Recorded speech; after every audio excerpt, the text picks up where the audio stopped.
बिस्मिल्लाहिर्रहमानिर्रहीम।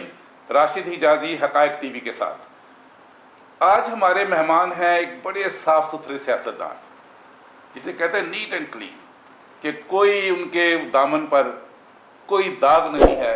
अलबत्ता कोई ऐसा दाग जरूर हो सकता है जो कि कौम के दर्द में उनके आंसुओं का दाग हो।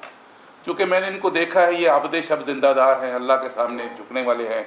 और जब जो बंदा अल्लाह के सामने झुकता है तो ज़ाहिर है फिर आंसू भी गिरते हैं। उन आंसुओं के दाग ज़रूर हो सकते हैं, लेकिन कोई और नदामत का दाग नहीं है। जनाब मियाँ वहीद अहमद साहब, साबिक कोऑर्डिनेटर, साबिक गवर्नर पंजाब चौधरी सरवर साहब के, और आज हमारे मेहमान हैं। मैं वेलकम करता हूँ जनाब मियाँ वहीद अहमद साहब। मियाँ साहब, आपने चूँकि मुस्लिम लीग नून की सियासत की मुज़ाहमत करते हुए पीटीआई के प्लेटफॉर्म से अपनी जो सियासी स्ट्रगल है वो की है, और अपने इलाके में मैंने आपको देखा है, पर्सनली ज़ाती तौर पर शाहिद हूँ कि आप अवामी सियासत कर रहे हैं, अवाम से जुड़े हुए हैं। और गवर्नर, उस वक्त के गवर्नर जो सिटिंग गवर्नर थे, आप साबिक हैं, जनाब चौधरी सरवर साहब, आप उनके भी बिल्कुल एक एतमाद का जो हल्का होता है उसमें शामिल थे, ज़ाती ताल्लुकात वाले। और आपने उनके साथ जो ताल्लुक़ है वो अपनी ज़ात को प्रमोट करने के लिए नहीं बनाया, बल्कि अपने इलाके के अवाम के साथ उनका डायरेक्ट रब्ता किया।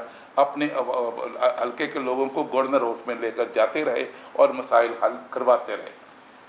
अब मैं ये सवाल करूँगा, अब गवर्नर साहब का किधर हैं चौधरी सरवर साहब? बिस्मिल्लाहिर्रहमानिर्रहीम। जैसे पहले तो बहुत मेहरबानी, मैं तो बड़ा छोटा सा बंदा हूँ, आपने बड़ी ज़्यादा जो है ना वो आपकी बहुत मेहरबानी।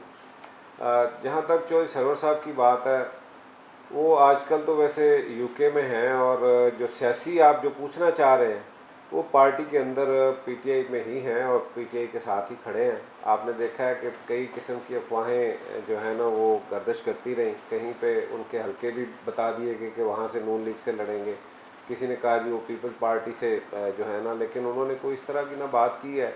छोटे मोटे आपको पता है पार्टियों के अंदर बात इख्तलाफ हो जाती है, गलतफहमी हो जाती है, तो वो कुछ मामलात थे, लेकिन अभी तक वो पार्टी के साथ खड़े हैं। और मैं चूँकि पार्टी के अंदर आज भी हम उसी तरह काम कर रहे हैं, ये उस बात का भी सबूत है। वैसे भी उन्होंने कभी हमें किसी भी अपने साथी को उन्होंने आज तक ये बात नहीं कही कि आपने जो है ना वो पीटीआई को छोड़ना है, या उन्होंने सियासी कोई अपना कोई फैसला किसी पर मुसलत करने की कोशिश की हो। इस लिहाज से आपको पता है वैसे ही वो बड़े नीट एंड क्लीन जो है ना वो सियासत। हाँ जी, बिल्कुल मियाँ साहब, ये बात सही है, लेकिन मैं फिर जानना चाह रहा, ज़रा खुल के आप ज़रा बताएं। चूँकि पाकिस्तान का जो सबसे बड़ा सूबा पंजाब, उसकी गवर्नरी के वो मनसब पर फायज रहे और पीटीआई की तरफ से रहे। मियाँ वही साहब आपको कोऑर्डिनेटर बनाया तो उनकी ये अवामी सोच थी। इमरान खान ने अगर उनको चौधरी सरवर साहब को गवर्नर पंजाब का एजाज़ दिया तो उनका भी हुस्न इंतखाब था।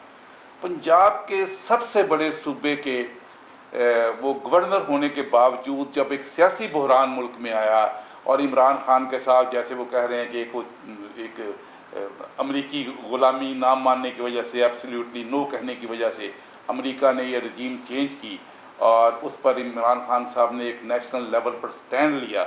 उस वक़्त उस जद्दोजहद में हमें चौधरी सरवर साहब नज़र नहीं आए उनके शाना बशाना। मैं इस बात की ज़रा वजाहत चाहूँगा। असल में ये आपके सामने कि ये उससे पहले आपने देखा कि अभी तो वो तहरीक जो है ना वो जो थी अदम एतमाद उनके खिलाफ, उससे पहले खान साहब के खिलाफ जो थी, उससे पहले उनको आपको पता है कि गवर्नरी जो है ना वो हाँ बिल्कुल सही है, वो चली गई। लेकिन आपने जैसे कहा कि पीटीए से बाहर नहीं गए, तो जिस तरह एक सियासी वर्करान खड़े रहे हैं जिन्होंने कोई ओहदे भी नहीं लिए, सिर्फ एक इमरान खान का टाइटल था, तो भारत उनके दौर में गवर्नर रहे हैं वो, तो एक इस्तेहकाक तो बनता है एक सियासी एक वर्कर के हैसियत से, कि ये तो नहीं था कि मनसब उनके पास होता तभी वो साथ होते। इखलास का तकाजा ये होता है कि उन जैसी कदावर शख्सियत अपने लीडर के साथ खड़ी होती, या दूसरा फिर मकसद ये लिया जा सकता है कि राहें जुदा हो गई। मैं नहीं समझता कोई रास्ते जुदा वाले, क्योंकि काम वही जो खान साहब कर रहे हैं वो भी पाकिस्तान के लिए आपके सामने। तो सरवर साहब की आज भी कोशिश काश वही है, वो यूरोप जाते हैं, यूके जाते हैं, अमेरिका उससे पहले होके आए थे, वहाँ भी वो पाकिस्तान के लिए काम करते रहे। आपने देखा है कि नहीं, मैं पीटीआई के बाद इमरान खान वो पाकिस्तानी तो है, इसमें कोई शक नहीं है, वो जहाँ जिस पार्टी में भी हों सब पाकिस्तान के लिए काम कर रहे हैं। मैं पीटीआई के हवाले से उनके किरदार की वो आपकी वसात से जानना चाहूँगा, आपकी मालूमात की हद तक। मेरा ख्याल है कि जितनी कोशिश उन्होंने उससे पिछले दौर में की, आपने देखा कि जब पीटीआई गवर्नमेंट में नहीं थी तो चौधरी सरवर का बहुत बड़ा रोल रहा है उसमें। चौधरी सरवर ने बड़ी मेहनत की और ख़ास तौर पे सेनेट के इलेक्शन में जब कोई सोच भी नहीं सकता था यहाँ से कोई पंजाब के अंदर से कोई सेनेटर हो जाएगा मुस्लिम लीग के सामने, उनके सामने, तो वो उस वक्त भी सेनेटर यहाँ पे वो सब कुछ सही है, उनको एक तो वो मान रहे हाँ जी। हैं। मैं तो वो उस क्राइसिस में जबकि इमरान खान ने कहा था अब कोई रह तो नहीं गया, मैं उसके बाद की बात कर रहा हूँ कि फिर अगर आप ये समझ रहे हैं कि उस लिस्ट में कोई रह तो नहीं गया, तो मैं नहीं समझता कि ये इस तरह की बातें, ये अफवाहें बहुत ज़्यादा मार्केट में रही हैं, बहुत ज़्यादा लोगों ने ये बातें की हैं, हमारे अपने साथियों में से बहुत से लोग इस तरह की बात करते रहे, लेकिन मैंने उनसे कभी खान साहब के बारे में या पीटीआई के खिलाफ कोई बात नहीं सुनी, ना ही उन्होंने कोई ऐसा।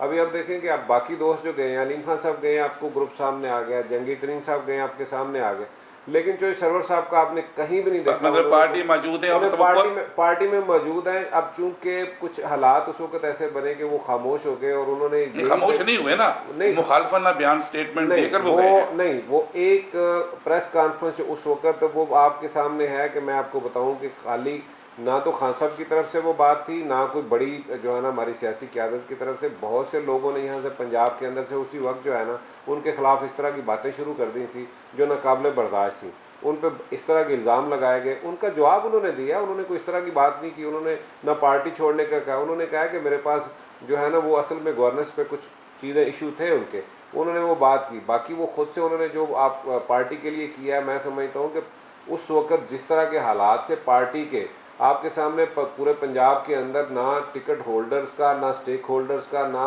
इवन एमपी एमएनए का कोई पुरसाने हाल नहीं था, कोई पूछने वाला नहीं था। उस वक्त के हमारे वज़ीर आला, आपको पता है कि वो एक तो उनका वो बिल्कुल वो नए थे, और उसके बाद दूसरे नंबर पे वो लाहौर पे ख़ास तौर पे ये इन इलाकों से जो हमारा जिसे आप ये शुमाली क्या कहेंगे, अवस्थी पंजाब कहेंगे, इस तरफ के जितना भी एरिया था उनके साथ किसी के साथ उनका कोई इस तरह का मामला नहीं था।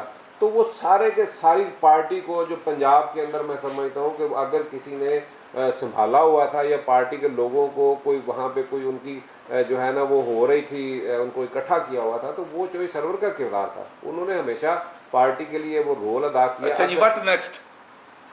टाइम चूँकि ख़त्म हो रहा है तो मैं जानना चाहूँगा, बहरहाल आपका चूँकि बड़ा कुर्बत वाला मामला है, आइंदा आप क्या तवक्को रखते हैं कि मियाँ अपना चौधरी सरवर साहब बाकायदा डट कर मैदान में आकर इमरान के शाना बशाना खड़े होंगे? इंशाअल्लाह जी, वो इस वक्त चूँकि अपनी फैमिली के साथ बाहर हैं और वो आएंगे और यहाँ पे अपना रोल जो है ना वो पाकिस्तान की सियासत में इंशाअल्लाह वो भरपूर अदा करेंगे और पार्टी के साथ होंगे इंशाअल्लाह। मियाँ साहब, आपका बहुत बहुत शुक्रिया। आज आपसे वो हमने बातें की हैं जो कि एक तिश्ना तलब थी, एक सवालिया निशान था चौधरी सरवर साहब की इस आइंदा सियासत के बारे में, तो उनके करीबी साथी होने के हवाले से आपने जो उम्मीद अफजा बातें की हैं, अल्लाह करे कि चौधरी सरवर आकर उसी तरह सरगर्म किरदार अदा करें। आज के लिए इतना ही। चौधरी साहब, आपका बहुत बहुत शुक्रिया, और नाजरीन आइंदा फिर एक नए मौजू के साथ आपसे मिलेंगे। राशिद हिजाजी को इजाज़त दीजिए। अल्लाह हाफ़िज़।